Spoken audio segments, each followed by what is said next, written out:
This is the biggest organic farm in Lebanon. It started as a small family project 15 years ago, when agriculture was not a major industry. But the Lebanese currency plummeted recently, making even the most basic foods unaffordable. Then, last August,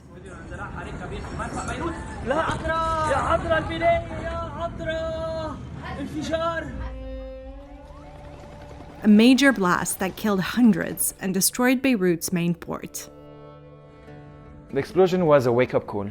In addition to the crisis and everything, we realized that it is the private sector, it is the farming industry that has to push forward for things to happen. Local producers like biomass farms stepped up to grow more vegetables and grains and feed a country where over half the population is now living in poverty. The Masoud family runs this farm in Jribta, Lebanon, 400 meters above sea level. Quite often we have greenhouses being destroyed because of the storm or of the wind.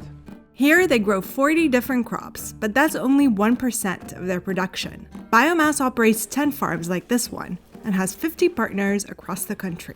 To ensure that we have enough production and we have access to the different microclimates in Lebanon, so we can produce tomato in the summer, tomato in the winter, and we have citrus products, and we have avocados, and we have all of that. Until recently, Lebanon imported 80% of its basic needs.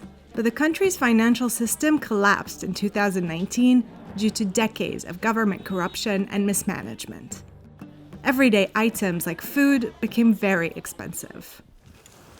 That's when producing locally became a priority. What happened in the crisis is that export products became extremely expensive because of deflation. As a farming operator, we decided to focus much more on the local production and increase the variety of products and the capacity of production than we can do here locally. We're doing now a trial in the south of Lebanon on lentils, on chickpeas, on wheat products. And while biomass is focusing on growth, they are also trying to keep costs down. One way of doing that is reducing dependency on importing raw materials, like fertilizer.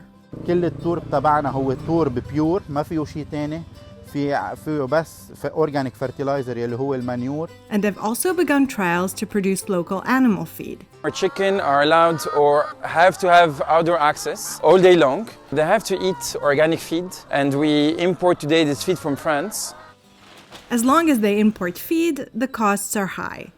Eggs were their best-selling product, but today a carton of 6 biomass eggs costs 4 times what it used to. Things got even worse when Lebanon suffered a devastating setback.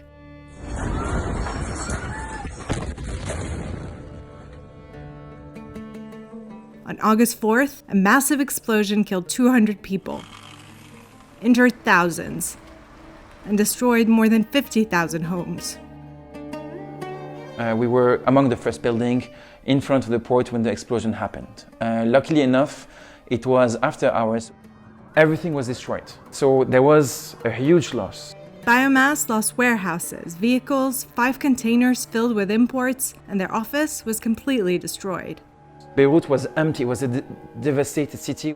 And while an entire capital tried to rebuild, biomass and other local producers felt a responsibility not to disrupt food supplies. We don't want to wait for the government, or we don't want to wait for external people to come and do things that should be done. But for local production to grow enough, they need money. The biggest challenge is access to funds and access to resources in doing that. With the crisis, the banking sector or the banking system is crippled today, and very few investors outside of Lebanon are looking to put their money in the country. But the Lebanese are known for 2 things, their resilience and their food. And biomass is banking on both, hoping not only to provide Lebanon with food security, but even export its goods to the world. Lebanese food globally is quite known. It fits to vegan, vegetarian diets. It's quite rich in terms of the dishes and the food products that you can offer. Part of the development of the company is to introduce more Lebanese products from Lebanon with the original recipe, original taste,